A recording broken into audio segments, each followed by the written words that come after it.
საღამო მშვიდობისა ძვირფასო ტელემაყურებლებო. მე გახლავართ ანა მესხი და მოგესალმებით ტელეკომპანია ქართული ტევეს ეთერიდან. დღეს პარასკევია, საღამოს 9 საათი, რაც იმას ნიშნავს, რომ ჩვენ ვაგრძელებთ ჩემს საავტორო გადაცემათა ციკლს სახელწოდებით ქართველური ცივილიზაცია. ჩვენ დღეს მეორე ციკლის მეათე საუბარი გვაქვს და როგორც ყოველთვის ჩვენ საუბრობთ მიჯაჭვული ამირანის ლინგვო-კულტუროლოგიური ქსელის გარშემო. დღეს ჩვენ არ ვისაუბრებთ რომელიღაცა ცალკეულ თემაზე, არამედ ჩვენ დღეს გვექნება ამირანის გარშემო ჩატარებული ანალიზის და განხილვების ერთგვარი შეჯამება. თავიდანვე მსურს რომ მოგახსენოთ აი იმ მეცნიერული თუ გნებავთ სფეროების შესახებ, რომლებიც ფაქტობრივად კოდირებული არის ამირანის სახელში. ახლა თქვენ აი ამ სისტემებს ხედავთ ეკრანზე. სულ გამოტანილი არის 10 ერთეული, 10 სფერო, რომელშიც უпростоრად რომლებიდანაც გარკვეული ელემენტები კოდირებული არის ამირანის სახელში. ესენია პირველი ანბანური დამწერლობა და უპირველეს ყოვლისა, რა თქმა უნდა, ჩვენ ვსაუბრობთ ქართული ასომთავრულისა და ფინიკიური ანბანის შესახებ. და ჩვენ ამას ვაკეთებთ იმიტომ, რომ მხოლოდ და მხოლოდ მეორე საფეხურზე, ანუ დამწერლობის მეორე საფეხურზე გავამახვილოთ ყურადღება, თორემ ქართული ასომთავრული ანბანის ასონიშნები ჩვენ გვაქვს აგრეთვე უფრო უწინ დამწერლობებშიც, როგორიც ეს გახლავთ შუმერული და თუნდაც ეგვიპტური დამწერლობები. მეორე, ეს გახლავთ იარაღის სფერო, რომელიც ამირანის სახელში წარმოდგენილი არის ხმლის სახით.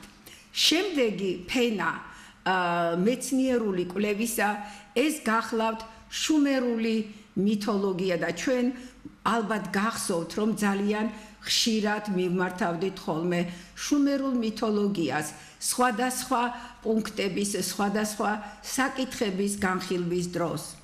შემდეგი სფერო კვლევისა, ეს გახლავთ გლიპტიკა.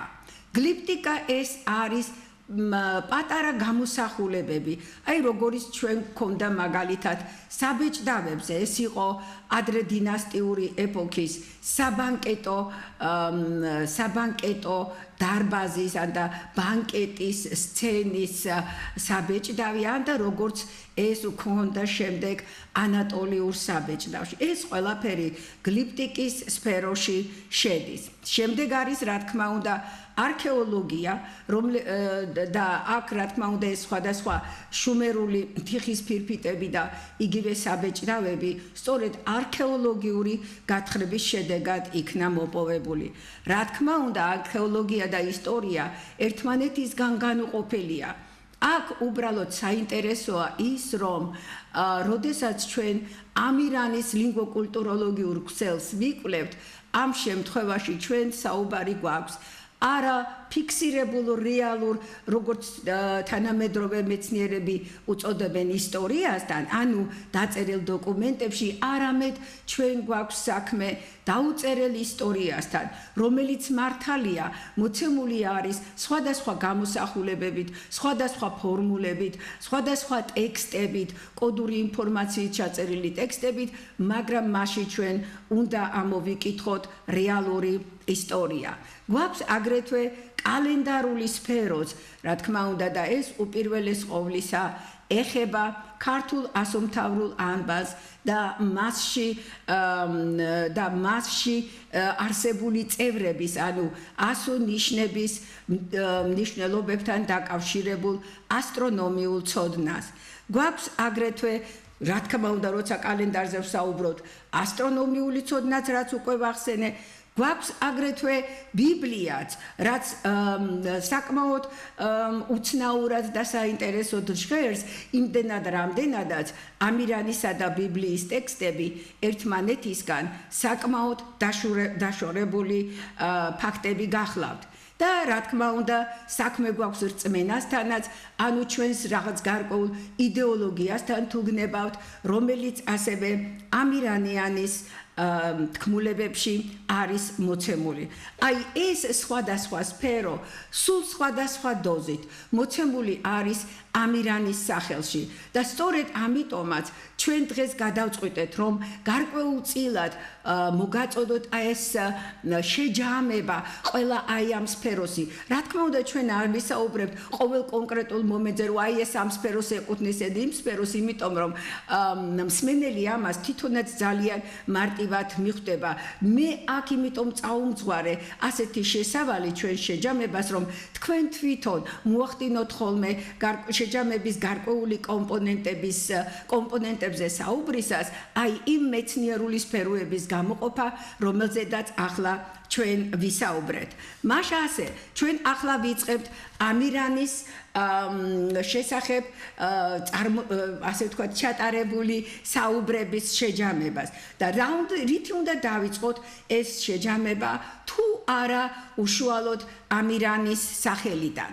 შეგახსენებთ, რომ ჩვენი ეტიმოლოგიური განხილვის დროს სახელისა ამირანი ვთქვით, რომ ამირანი შედგება 4 ძირითადი მორფემისაგან, ეს არის ა, მი, რაე, ან და მეხუთე სახელობითი ბრუნვის ნიშანი ი, რომელიც ჩვენს კვლევაში არ ფიგურირებდა.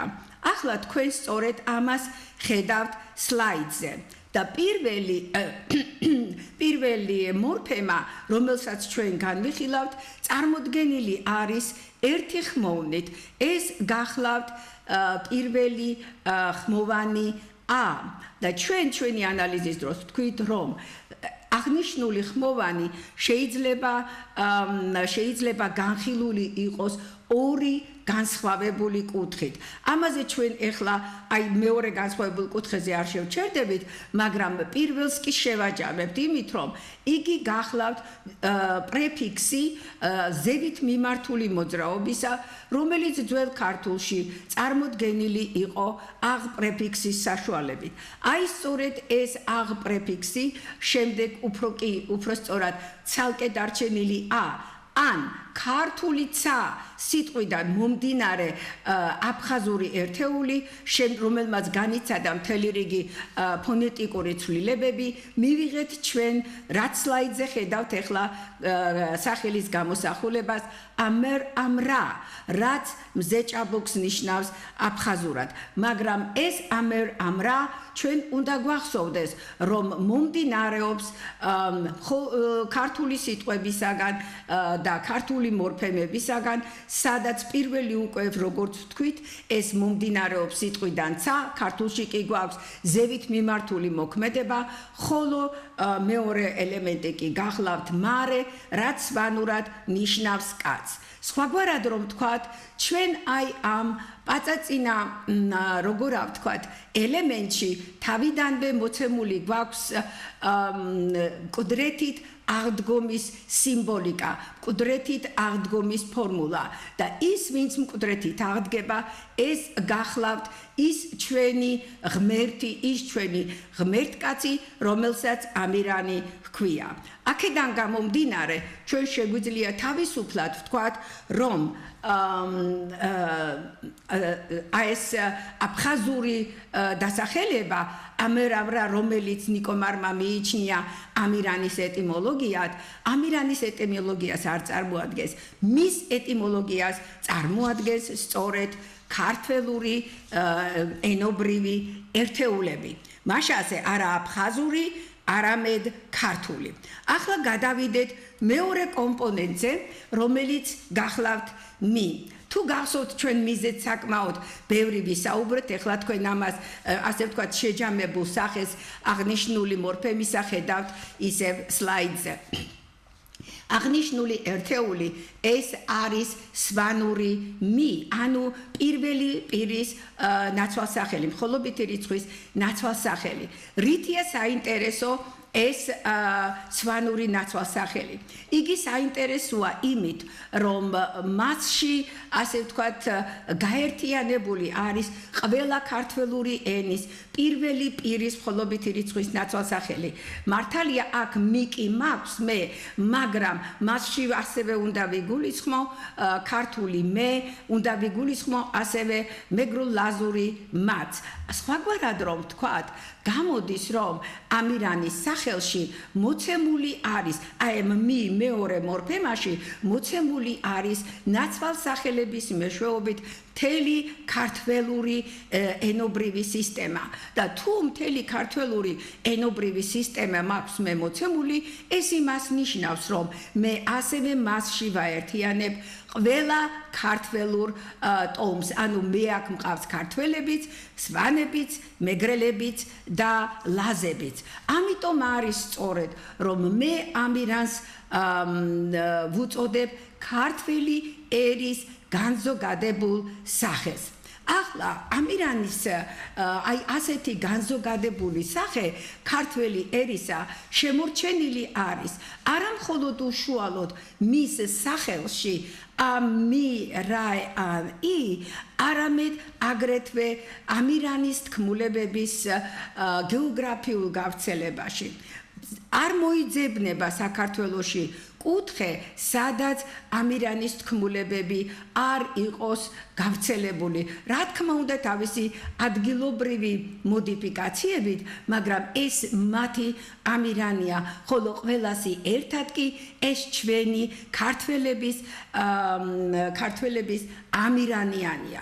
აქედან გამომდინარე, ჩვენ გვაქვს ორი მტკიცებულება, ერთი მხრივ ენობრივი მტკიცებულება ნაცვალსახელების გამოყენებისა, ხოლო მეორე მხრივ კი თქმულებების, ამირანიანის თქმულებების გეოგრაფიული გავრცელებისა, რომლებიც გვიდასტურებენ იმას, რომ დიახ, ამირანი ქართველი ერის განზოგადებული სახეა. საინტერესოა ახლა ამასთან დაკავშირებით, ვინაიდან ჩვენ ამირანის სახელზე ვსაუბრობ, აგრეთვე პავლე ინგოროყვას მიერ ნახსენები ძველი სახელები ამირანისა, რომელიც არის ამარსკვალი, თქვენ ახლა ეს სლაიდზე გაქვთ და მარსკვალი. აი ეს სახელები დაკავშირებული არიან ქართულ თანამედროვე ქართულ ვარსკვლავ სიტყვასთან, მაგრამ პირველი კომპონენტი ჩემთვის პირადად ძალიან მნიშვნელოვანია, იმიტომ რომ აქაც ფიგურირებს პრეფიქსი ა, რომელიც მიუთითებს ზევით მიმართულ, აღმა მიმართულ მოძრაობას. ანუ ქართველი ერის და რა თქმა უნდა ამირანის ზე ამაღლება, ანუ იგივე რაც მკვდრეთით აღდგომას უტოლდება, აქაც არის ჩადებული, მაგრამ აღნიშნული სახელი იმითაც არის საინტერესო, რომ იგი არასწორად არის სტრუქტურირებული სამწუხაროდ და სინამდვილეში იგი მომდინარეობს ფრაზიდან ამარეს კვალი, ანუ როგორ ზევით მიმართულ მოძრაობაში მყოფი კაცის, იმიტომ რომ მარე გვაქვს იქ ისევ სვანური კაცის კვალი. და ეს კვალი რომელი კვალია? რა თქმა უნდა, ჩვენ უნდა გავიხსენოთ ისევ და ისევ ჩვენი ღვთაების მიერ ღმერთებისათვის მოტაცებული ცეცხლი, ანუ იგივე ცოდნა, რომელიც მან დედამიწაზე ჩამოიტანა და თუ ზეციდან იგი დედამიწაზე ჩამოვიდა, რა თქმა უნდა, მან გაიარა თავისი დედის კვალი, რომელიც ზოომორფული ფორმით, ზოომორფული სახელით ირმის კვალი არის აღბეჭდილი. მაშასე ჩვენ ახლა უკვე ვიცით თუ რა გზით ჩამოვიდა გალაქტიკიდან დედამიწაზე ამირანი და ისიც ვიცით რომ მან ეს კვალი თავისი კვალი დატოვა და ეს თლიანი ფაქტი კონცენტრირებული არის მის ერთ-ერთ უძველეს სახელში ამარსკვალი. მაშასე ახლა გადავიდეთ უკვე შემდეგ საკითხზე და ეს შემდეგი საკითხი გახლავთ უკვე მორფემა რაე. მორფემა რაე ამ ირანში ერთ-ერთი როგორ გითხრათ, ვერ ვიტყვი რომ ყველაზე მნიშვნელოვანი შეიძლება, მაგრამ ერთ-ერთი ყველაზე მნიშვნელოვანი ერთეული გახლავთ. ამ ირანის სახელში შემავალი ყველა მორფემა კატასტროფიული, ეზოთერული, ანუ დაფარული და ამავე დროს საკრალური მნიშვნელობით არის აღბეჭდილი და ასევე არის რაეც, რომელსაც თავისი გავრცელების სფერო, ასე ვთქვათ, თავისი ქსელი ძალიან ბევრგან აქვს წარმოქმნილი და ეს უპირველეს ყოვლისა ქართულ ასომთავრულში წარმოდგენილი მისი კალენდარული ინფორმაცია გახლავთ, ანუ ჩვენ მივდივართ უკვე კალენდრისა და ასტრონომიულ ინფორმაციასთან და მესამე სახე, მესამე სფერო, რომელიც ძალიან მნიშვნელოვანია რაესთან დაკავშირებით, ეს გახლავთ უშუალოდ დამწერლობის სფერო და მისი უშუალო კავშირი ეგრეთ წოდებულ ფინიკიურ ანბანთან, რომელიც მსოფლიოს პირველ ანბანად არის აღიარებული. მაშასე თქვენ ახლა სლაიდზე ხედავთ სწორედ რაეს შემაჯამებელ სქემას, თუ შეიძლება ასე ითქვას, იმიტომ რომ რაე წარმოადგენს ქართულ ასომთავრულ ანბანში 19 ასონიშანს. 19 ასონიშანი კი ეგრევე გეუბნებათ, რომ ეს არის მთვარის ერთი სრული ფაზის დასრულების პერიოდი და ეს დასრულების პერიოდი მზის 19 წელიწადს ემთხვევა, ხოლო თვითონ მზის ერთი სრული ფაზა კი 28 წელიწადში სრულდება. აქედან გამომდინარე 19-ისა და 28-ის ნამრავლი მე მაძლევს 532-ს, რაც არის უკვე დიდი ინდიქტიონის ციფრი, ანუ ეს გახლავთ 532 წლიანი კალენდარული ერთეული. ეს კალენდარული ერთეული ყველგან ფიგურირებს ქართულ კალენდარში, იქნება ეს დასაბამითგანი, იქნება ეს ქორონიკონით, თუ წარმართული ქართული კალენდარი. აქვე შეგახსენებთ იმასაც, რომ დასაბამითგანიდან, ანუ დასაბამიდან ქრისტეს შობამდე ქართული კალენდარი აღრიცხავს 5604 წელს და ეს 5604 წელი არ არის უმნიშვნელო ციფრი. ესეც მიეკუთვნება ერთ-ერთ დაფარულ ასტრონომიულ ფაქტს, რომელიც ჯერ არც კი განხორციელებულა, უпростоრად ერთხელ მოხდა, ეს იყო 5604 წელს და ეს ფაქტი ქართველმა ქურუმებმა თუ გნებავთ, ქართველმა ბრძენმა და მეცნიერმა ადამიანებმა ჩააფიქსირეს და ჩააკოდირეს ქართული ასომთავრული ანბანის რაე რიცხვში, მის 19 რიცხვში, მაგრამ აქ საინტერესო გახლავთ ის, რომ აი ის წყება 4 პლანეტისა, რომელთაგანაც ერთ-ერთი იყო ვენერა, მერკური, მშვილდოსანი და მარსი, აი ეს მეტი აღარ განმეორებულა. ეს იმდენად მნიშვნელოვანი ფაქტია და ისეთ უზარმაზარ ასტრონომიულ ცოდნაზე მიუთითებს, რომ ჩემის აზრით იგი ფაქტობრივად აი ასეთი დიდი ზომის მე ვიტყოდი აღმოჩენა ასტრონომიული, ჩემის აზრით ჯერჯერობით ფაქტიურად არც კი მომხდარა, ვინაიდან იგი ძალიან დიდ მეცნიერულ კოდირებულ სისტემაში არის ჩართული. ახლა რაც შეეხება იგივე 5604 წლის დადასტურებას, ხო? ეს დადასტურება ჩვენ მოგვდის უშუალოდ ხვამლის მთის გამოქვაბულიდან, სადაც პეტროგრიფების საშუალებით არის აღნიშნული ციური სხეულების ურთიერთმიმართება.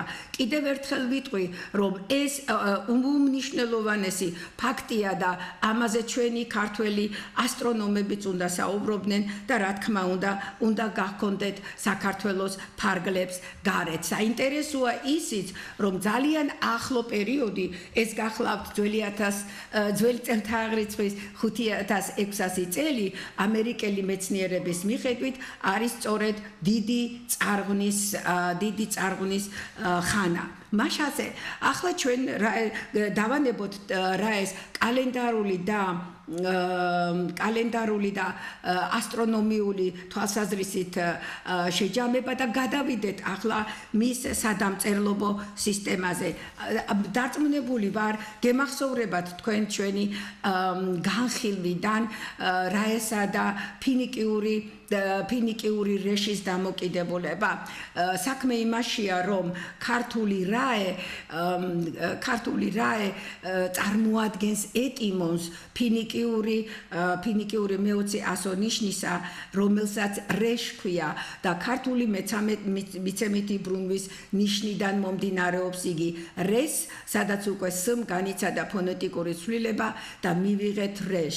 მისი მნიშვნელობა არის თავი, მაგრამ ამავე დროს ეს თავი გეუბნებათ თქვენ თავისი ასე ვთქვათ დაშიფრული ინფორმაციით, რომ მე როგორც ფინიკიური ანბანის წარმომადგენელი არა ვარ პირველი, მე არა ვარ თავი არის ის, ვისაც ეს ეტიმონი ეკუთვნის და გარდა ამ ეტიმონისა, ანუ გარდა რაეს ეტიმონისა, ჩვენ ვიცით და ამაზე გქონდა საუბარი, რომ ფინიკიურ ანბანში არის კიდევ გამოქვეყნებული მასალიდან გავიმეორებ ამ ასონიშნების სახელებს, კიდევ გვაქვს 6 სხვა ასონიშანი, რომელიც ასევე ქართველურიდან მომდინარეობს.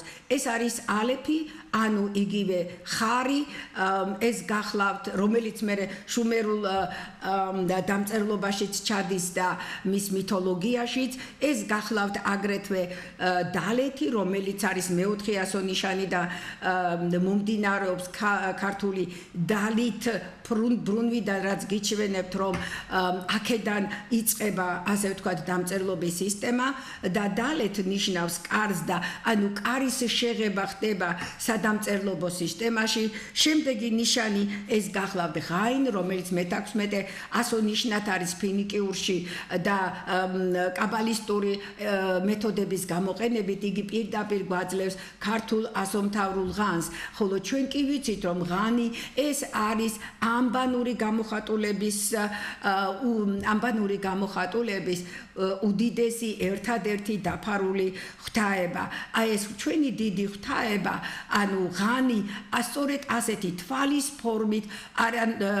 ფორმით არის წარმოდგენილი ფინიკიურში, იმიტომ რომ ღაინს თვალი ქვია. სხვაგვარად რომ ვთქვათ, ფინიკიური ანბანი ქართველი ღვთაებისთვის წარმოადგენს თავის თვალს აი ამ სემიტურ დამწერლობაში.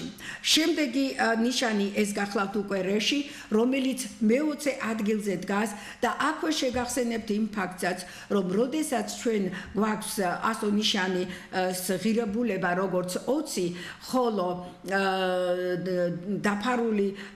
რიცხვის დაფარული მნიშვნელობის მიხედვით იგი წარმოადგენს 2-ს, ჩვენ რა თქმა უნდა გავიხსენოთ რაეს მე-19 ასონიშნობა, რომელიც ჯამში გვაძლევს 10-ს, ხოლო საბოლოოდ კი გვაძლევს 1-ს. სხვაგვარად რომ ვთქვათ, თუ ერთის მხრივ ჩვენ ამ რეში გვიდასტურებს, რომ მე ქართულიდან ვარ წამოსულიო, ქართველური სივრციდან, ამ შემთხვევაში ჩვენ უკვე გვეუბნება რეშიც, რომ მე ქართველურიდან მომდინარეობს, იგივეს გვეუბნება ალეფიც, იგივეს გვეუბნება დალეთიც და იგივეს გვეუბნება ღაინიც. მაგრამ რაც შეეხება რეშსა და რაეს, კიდევ ის კავშირი აქვთ ერთმანეთთან, რომ ისინი რიცხვების საშუალებითაც როდესაც იგივე ინფორმაციას გადმოგცემენ, იმიტომ რომ ფინიკიური როგორც თქვით არის 2, იმიტომ რომ 20-ია მისი, მე-20-ია იგი ადგილის მიხედვით ამბაში,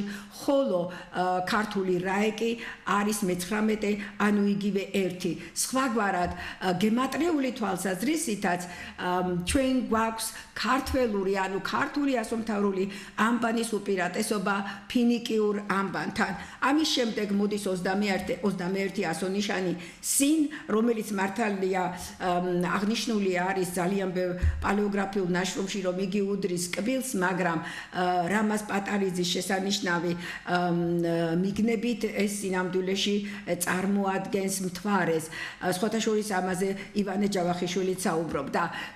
ასე ჩვენ ესე იგი გვაქვთ უკვე მთვარე, რომელიც მოთავსებული არის ანბანის ბოლოში და უკვე ანბანის ბოლოს, ანუ 22 ასონიშნად, რომელიც არის ჯვარი და რომლის სახელიც არის ტაუ, ანუ რომელიც მომდინარეობს ქართული თაუდან, ჩვენ უკვე გვეუბნება იმას, რომ აქედან უნდა დაიწყოთ, ანუ ბოლოდან უნდა დაიწყოთ ფინიკიური ანბანის ათვლა და თუ ფინიკიური ანბანის ათვლას მართლაც ბოლოდან დავიწყებთ, აღმოჩნდება, რომ აქ ის ბიოლოგიური სისტემა, რომელიც მამაშვილისა და დედაშვილის ფორმულაში ზის, სრულიად გამართლებული ხდება. აი ასე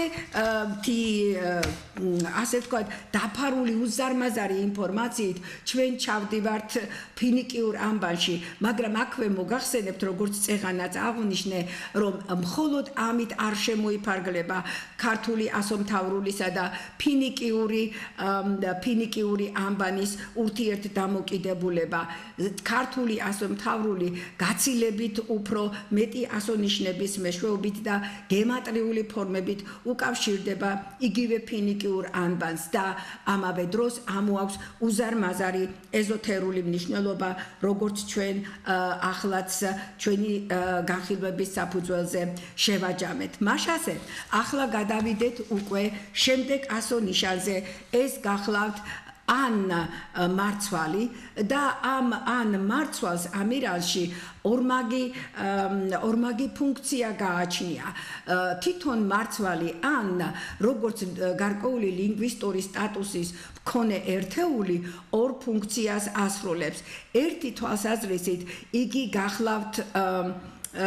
გახლავთ გვარების და ტომის მაწარმოებელი სუფიქსი. აქედან გვაქვს ჩვენ სწორედ უამრავი სვანური გვარი, ხარძიანი, ონიანი, ქუდიანი და ასე შემდეგ. ხო, რაც იმაზე გველაპარაკება, რომ მთელი ეს ქართველური ტომი და რა თქმა უნდა მასთან ერთად ყველა ქართველური ტომი სწორედაც რომ წარმოადგენს აი ამ ანის ღვთაებრივი ოჯახის წევრს. ეს რაც შეეხება ანს როგორც სუფიქსს, მაგრამ გარდა ამისა, ანს ჩვენ ვიცით, რომ გააჩნია აგრეთვე თავისი დამოუკიდებელი მნიშვნელობაც და ეხლა სლაიდზე თქვენ სწორედ ამას ხედავთ, ასე ვთქვათ, შეჯამებული ფორმით. როგორც დამოუკიდებელი სულ მნიშვნელოვანი სიტყვა ქართული ანი წარმოადგენს ქართული ასომთავრული ანბანის პირველი ასონიშნის სახელწოდებას. პირველი ასონიშნის სახელწოდება ძალიან დიდ ფუნქციას ატარებს. იგი ჯერ ერთი ატარებს იმის ფუნქციას, რომ მისით იწყება ანბანური დამწერლობა. გარდა ამისა, ანით აგრეთვე რომელიც წარმოადგენდა ზეცისა და შემდეგ მთვარის ღვთაებას, იგი გვეუბნება, რომ ჩვენ დაკავშირებული ვართ ბაბილონურ კალენდარულ სისტემასთან, მაგრამ როგორც დაფარული ინფორმაციის მატარებელი, ანს რა თქმა უნდა კიდევ სხვა მნიშვნელობებიც გააჩნია. ჩვენ მას ვხედავთ მაგალითად ამირანის მამის სახელშიც, ხო, როგორიც არის მაგალითად ამან და ჩვენ ვისაუბრებთ იმაზეც, რომ ამანი ეგვიპტურ ცივილიზაციაში მიგვიწყება, ჩვენ ვისაუბრეთ აგრეთვე იმანზე და ასე შემდეგ. ესენი სულ ყველა ესენი სულ ყველა ანთან არიან დაკავშირებული. ამავე დროს ანი დაკავშირებული არის, რა თქმა უნდა, ისევ და ისევ ამირანის მამის სახელის მეშვეობით იგი უკვე დაკავშირებული არის შუმერულ ცივილიზაციასთან და შუმერულ ცივილიზაციასთან კავშირს იგი ახორციელებს ამირანის ერთ-ერთი მამის, მოდით ასე ვიტყვი, ანუ უბრალოდ ამირანის მამის ერთ-ერთი სახელით, რომელიც ერთ-ერთი სახელით სულკალმახით. სწორედ სულკალმახის მეშვეობით ხდება ანის და ზოგადად კიდევ ამირანის დაკავშირება შუმერული ცივილიზაციის ფუძემდებელ თევზკაცთან, რომლის სახელიც გახლდათ უანი. არ არის შემთხვევითი ის ფაქტი, რომ როდესაც ბეროსუსი აღნიშნულ ფაქტთან დაკავშირებით საუბრობს, იგი ამბობს, რომ უანმა პირველად ადგილობრივ მცხოვრებლებს დამწერლობა ასწავლაო. აი ეს დამწერლობის დაწყება, სწავლება ანის პირველ ასონიშნად ყოფნა, ესენი სულ ყველა ერთმანეთთან უზარმაზარი კავშირებით არიან დაკავშირებულნი, მაგრამ დავუბრუნდეთ ისევ თევზკაცს, ვინაიდან თევზკაცის გარშემო ჩვენ კიდევ უფრო საინტერესო ინფორმაცია გვაქვს და ამ ინფორმაციას გვაწვდის უკვე თეიმურაზ ბატონიშვილი თუ გახსოვთ და გვეუბნება, რომ ეს თევზკაცი სინამდვილეში თევზკაცი კი არ იყო, არამედ იყო ძალიან გამოცდილი მეზღვაური და ბრძენი ადამიანი, რომელმაც იცოდა შესანიშნავად ზღვაოსნობა, იცოდა თუ რა გზებით, როგორ უნდა ემოძრავა წყალში, მაგრამ ამავე დროს ჩვენ აქ გვეძლევა ძალიან დიდი საიდუმლოება, რომ ამ შემთხვევაში ამ ადამიანმა, ამ პიროვნებამ მოკლა ერთ-ერთი წყლის ურჩხული და მისი ტყავით დაიფარა თავი. ანუ ეს ნებაყოფლობით მოახდინა მან თავისი თევზის ტყავი დაიფარა და სწორედ აი ამ სახით, ანუ უკვე დაფარული, დამალული სახით წარდგა შუმერის ადგილობრივი მაცხოვრებლების წინაშე. სხვაგვარად რომ ვთქვათ, ამირანის მამის რეალური სახე არც შუმერებმა იცოდნენ, რომლებსაც ალბათ ჰქონდათ უშუალო შეხვედრა ამირანის მამასთან, იმიტომ რომ სწორედ იგი წარმოადგენდა ცივილიზაციის მიმტან პიროვნებას და იგი იყო შავი ზღვიდანო, როგორც თეიმურაზ ბატონიშვილი გვასწავლის, მაგრამ მგლის ლეგენდაც ამავე დროს გვეუბნება, რომ იგი არის ქართველი ხალხის წარმომადგენელი. მაშასე, ახლა დაგვრჩა ჩვენ მხოლოდ იმის აღნიშნა, რომ თევზის სიმბოლიკა ძალიან დიდია და აი ასე შუალობითად სხვადასხვა რგოლების საშუალებით ჩვენ როდესაც ამირანის სახელთან მივდივართ, ჩვენ უნდა გვახსოვდეს ისიც თუ რა საფეხურები გამოვიარეთ აქამდე და შეგახსენებთ ახლა უბრალოდ რომ ჩვენ ვიწყებდით ერიდუთი, ხო? ერიდუში იყო აბზუს ტაძარი, რომელიც წარმოადგენდა ენქის ტაძარს და გავიხსენოთ ისიც რომ იქ გარკვეული რიტუალები უნდა ჩატარებულიყო, რომლის დროსაც ხდებოდა თევზის შეწირვა, ხო?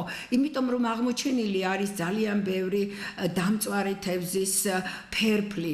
აქვე იმასაც გავიხსენებდი, ეს ჩემს საუბრებში არ მithქვამს, რომ არსებობს ასეთი ლექსიკური ერთეული შუმერში, რომელიც ასევე ღვთაება ენქის უკავშირდება და იგი შუმერულად გამოითქმის ასე ენქი კუ და კუ ნიშნავს შუმერულად თევზს. ანუ გეუბნებათ, რომ ენქი იგივე თევზიაო. ანუ ენქის ღვთაება და აი ეს შეწირული თევზების ფერფლი პირდაპირ გვეუბნება, რომ ძველი წელთა აღრიცხვით 5400-5300 წელს ფაქტობრივად არსებობდა უკვე მთელი სისტემა თევზის თაყვანისცემისა ღვთაება ენქისა და ენქიკუს მეშვეობით. აქ გავიხსენებდი კიდევ ერთ საინტერესო ფაქტს და ეს საინტერესო ფაქტი კი უკავშირდება უკავშირდება უკვე თევზის გამოსახულებას, ოღონდ თევზის გამოსახულებას მის გარკვეულ პოზიციაში.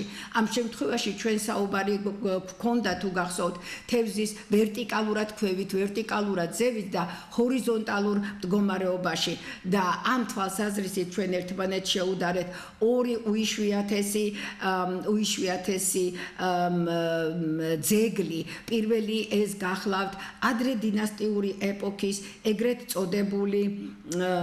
წოდებული საბანკეტო სცენა, რომელზეც გამოსახული იყო ორი დიდი რელიგიური იერარქიის მქონე პირი და მათ შორის იყო ჰაერში განთავსებული თევზის ჰორიზონტალურად განთავსებული თევზის ფიგურა, ხოლო მეორე მხრივ კი ჩვენ გვაქვს ჩვენი დავათის სტელა მეოთხე საუკუნისა, სადაც არაჩვეულებრივად არის მოცემული, არაჩვეულებრივი ოსტატობით და ამავე დროს განზრახულობითაც მე ასე ვიტყოდი და შეპარვის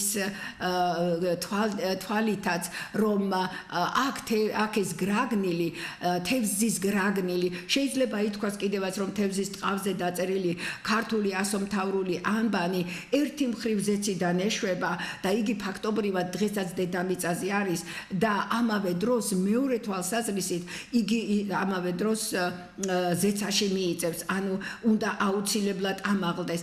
აი ქართულ დავათის სტელაში მოცემული ეს ორი ურთიერთსაწინააღმდეგო, ასე ვთქვათ, პოზიცია თევზისა გაშუალებული არის, თუ შეიძლება ასე ითქვას, აი ამ ადრედინასტიური შუმერული საბანკეტო სცენის მეშვეობით, სადაც ჩვენ უკვე საუბარი გვაქვს რაღაცა, როგორ ვთქვათ, რაღაცა მდგრად, სტაბილურ, უცვლელ ვითარებაზე და თუ გახსოვთ, მაშინ ჩვენ ვახსენეთ, რომ აქ ეს ორი მაღალი წოდების მქონე ქურუმი რაღაცა გარკვეული სერიოზული საქმის შემდეგ უნდა აღნიშნავდნენ, ხო, ამ საქმის დამთავრებას და როდესაც ასეთი ჰარმონიული ურთიერთობა გვაქვს ჩვენ თევზის პოზიციებისა, დავათის სტელასა და ადრედინასტიულ შუმერულ საბეჭდავს შორის, ის უკვე ჩვენ გვეუბნება, რომ ჩვენ პირდაპირ გვაქვს საქმე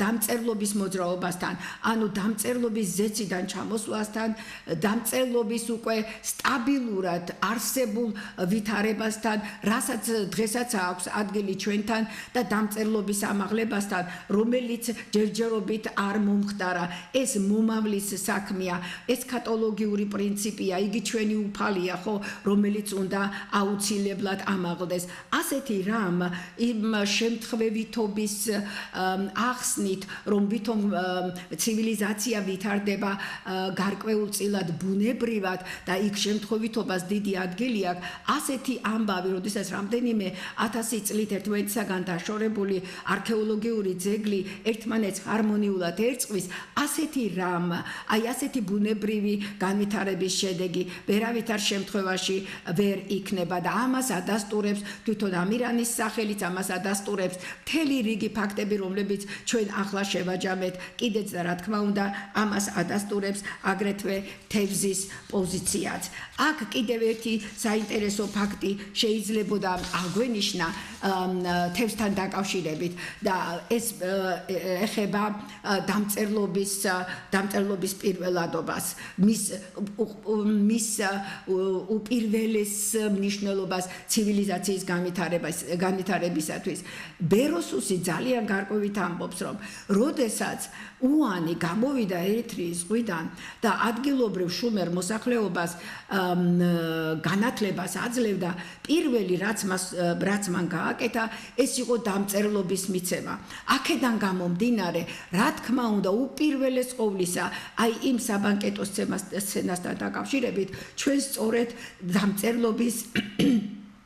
დამწერლობის მიცემა, დამწერლობის სწავლების აქტი უნდა ვიხელმძღვანელოთ და ამიტომ არის, რომ სწორედ აი ამ დამწერლობის ფაქტით არის ეს ორი უაღრესად მნიშვნელოვანი ერთეული ერთმანეთთან დაკავშირებული.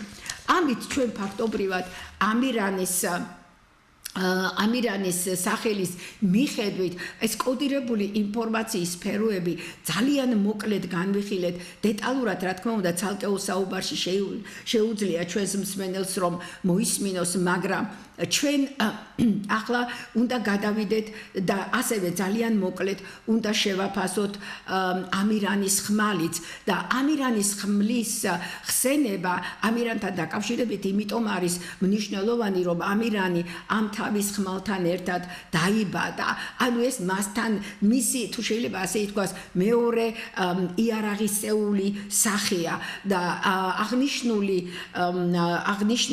ხმალი არ წარმოადგენს უბრალოდ რაღაცა იარაღის ერთ-ერთ სახეს, არამედ მას ძალიან ბევრი შრეობრივი ინფორმაცია აწევს, ასე ვთქვათ, ზურგზე. უპირველეს ყოვლისა, იგი არის ქართული ასომთავრული ქანი და ჩვენ ვიცით, რომ ქართულ ასომთავრულ ქანს ძალიან ბევრი მნიშვნელობა გააჩნია თავის 4 წერტილთან, 4 ფარფლთან დაკავშირებით. გარდა ამისა, ქართულ ასომთავრულ ქანს ჩვენ გახსოვთ ვისაუბრეთ იმაზეც, რომ ორი სახე გააჩნია, ჯვრის ორი სახე გააჩნია. ერთი არის ტოლფრთიანი ჯვარი, რომელსაც კრაკს დეკუსატას ეძახიან და მეორე არის უკვე ეგრეთ წოდებული ცხოველმყოფელი ჯვარის გამოსახულება, როდესაც ჰორიზონტალური ფრთები გაცილებით უფრო მოკლეა ვიდრე მისი ვერტიკალური ბუნი და ამას კრაკს იმისას ეძახიან. ამავე დროს ჩვენ უნდა გავიხსენოთ ისიც, რომ თუ ქანზე ვლაპარაკობთ როგორც ჯვარზე, ჩვენ ვიცით რომ იგი უკავშირდება სამი ჯვრის სისტემას ქართულ ასომთავრულ ამბაში. შეგახსენებთ იმას, რომ ეს სამი ჯვარი წარმოდგენილია დონით, წარმოდგენილია ქანით და წარმოდგენილია ჯანით. პირველი თუ გახსოვთ ჩვენ ვახსენეთ ქართული ასომთავრული დონით, ანუ აი ამ დონის ჯვრით ჩაკეტილი არის ღვთაებრივი ოჯახის სისტემა. მას ვერაფერი ვერ შეარყევს. მეორე, ანუ ქანის მეშვეობით ჩაკეტილი არის ეგრეთ წოდებული უცხოური ანბანების სისტემა ქართულ ასომთავრულ ამბაში, რომლის მერეც უკვე იწყება ქართული ენის სისტემა, ანუ ქართული ასომთავრული ამბანის განსაკუთრებული ასო-ნიშნების ჯგუფი და ეს განსაკუთრებული ასო-ნიშნების ჯგუფი იწყება ღანით, ანუ იწყება იმ დიდი ერთადერთი დაფარული ღვთაებით და შემდეგ მთავრდება ჯანის მეშვეობით და თუ გახსოვთ ჩვენ ჯანზე ვისაუბრეთ რომ ერთადერთი და გამონაკლისი გრაფიკის მქონე ასო-ნიშანი გახლავთ და თურმე ეს შემთხვევითი სრულიადაც არ ყოფილა.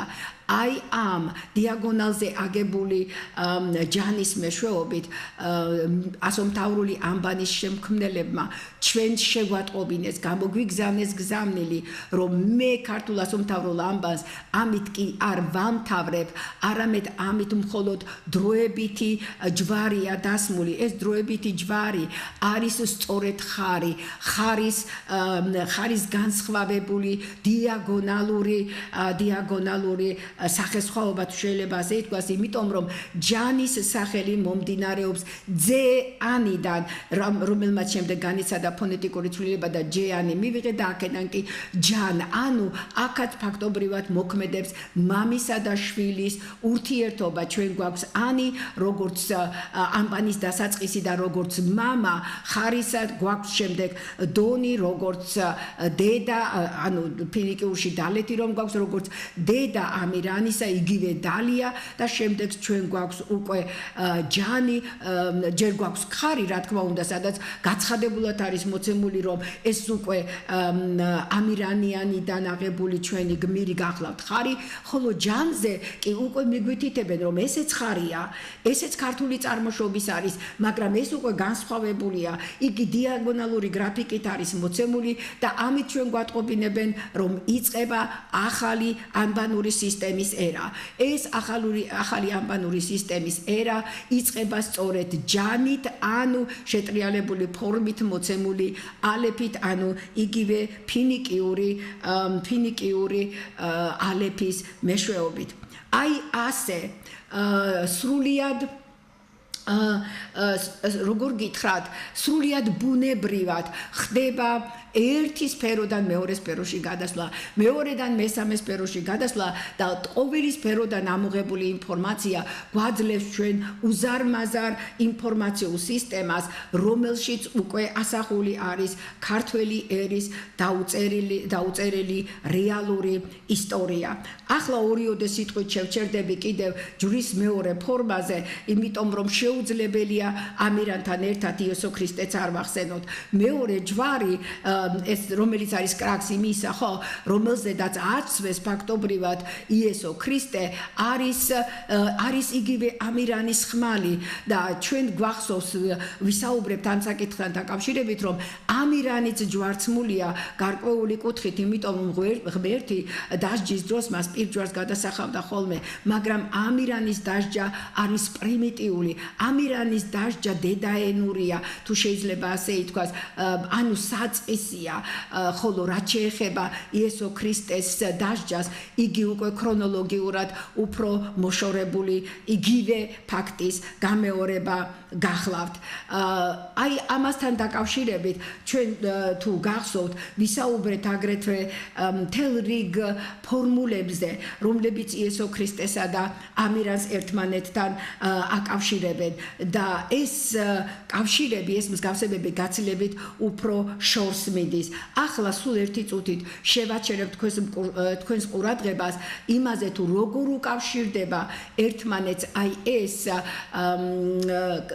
კრაქს იმისა, ანუ ცხოველმყოფელი ჯვარი და როგორ უკავშირდება და როგორ კავშირშია იგი ძველი წელთა აღრიცხვის მე-14 საუკუნეში შესრულებულ ანატოლიურ საბეჭდავთან. იმედი მაქვს გახსოვთ ეს საბეჭდავი, სადაც მოცემული არის ცენტრალური ღმერთი, რომელიც ამირანის ეპიზოდებს რამდენიმე ნაწილად ყოფს და მას ხელში უჭირავს სწორედ კრაქს იმისა, ანუ ცხოველმყოფელი ჯვარი და ამავე დროს იმავე საბეჭდავზე გამოსახული არის აგრეთვე არწივის სახიანი პიროვნება, რომელსაც ხელში ასევე კრაქს იმისა უჭირავს, ასევე ცხოველმყოფელი ჯვარი უჭირავს, მაგრამ მათ შორის არის ძალიან დიდი განსხვავება. ეს განსხვავება გამოხატული არის იმ პაწაწინა წანაზარდით, რომელიც უშმუს ხელში დაჭერილ აი ამ კრაქს იმისას ახასიათებს. კერძოდ რა, როდესაც ჩვენ ვისაუბრეთ აი ამ არწივის სახიან მამაკაცზე, ჩვენ ვთქვით, რომ იგი წარმოადგენს იმ არწივს, რომელიც სასჯელად მიუყენეს პრომეთეს და რომელიც მის ღვიძლს უჯიჯგნის, ხო? ანუ ფაქტობრივად ამ შემთხვევაში აი ეს ჯვრის გამოსახულება კრაქს იმისა წარმოადგენს სიკვდილის სიმბოლოს. ანუ ზუსტად იმას, რაზეც იესო ქრისტე აცვეს და რომელზეც იესო ქრისტე გარდაიცვალა, მაგრამ უსმუს ანუ უშმუს ხელში ზუსტად იგივე კრაქს იმისას აქვს პაწაწინა წანაზარდი, ეს არის პაწაწინა ყლორტი, ეს არის იგივე ახლად ამოფეთქებული ხის ტოტი, რომელიც უკვე არა სიკვდილის სიმბოლოა, არამედ პირიქით სიცოცხლის სიმბოლო გახლავთ. აი ასე იშიფრება და ასე მიდის იცით უამრავ სფეროში აი ეს ჩვენი ამირანის ჩვენი ღმერთკაცის დაუწერელი ისტორია, რომელიც რა თქმა უნდა იქნეს ზეწამოწეული, უნდა სხვანაირად იქნეს გადაფასებული და შესწავლილი. მას კიდევ ჩვენთვის ძალიან ბევრი რამის სწავლება შეუძლია. მას ასე ჩვენ ახლა ვამთავრებთ შეჯამებას ამირანის შესახებ ჩატარებული ჩვენი განხილვებისა და კიდევ ერთხელ ვიტყვით იმას, რომ მასში განსხეულებული არის, მასში კოდირებული არის უამრავი მეცნიერული სფერო. ამირანი არ არის უბრალო სახელი. ამირანი კოდი სახელია. ამირანი ხელოვნურად შექმნილი სახელია, რომელმაც კიდევ ერთხელ ვიტყვი, უნდა ძალიან კიდევ დიდი გზა გაიაროს მეცნიერული კვლევისა და შემდეგში უკვე ჩვენ გვეცოდინება, რა თქმა უნდა, ამირანის, ანუ იგივე ქართველი ერის ის უზარმაზარი ღვაწლი, ის უზარმაზარი წვლილი, რომელიც მას შეტანილი აქვს დედამიწაზე ცივილიზაციის განვითარებაში და გვეცოდინება შევიტყობთ ალბათ იმ ბედსაც, რომელიც ჩვენ და ამირანს მომავალში გვეწევა. მოდით აი ამით დავასრულოთ ჩვენი შეჯამება ამირანიანის თქმულებებისა, უпростоრად ამირანის შესახებ, ხო, ჩატარებული საუბრებისა. მე თქვენ აქ დაგემშვიდობებით და დიდ მადლობას მოგახსენებთ ყურადღებისათვის. კარგად ბრძანდებოდეთ.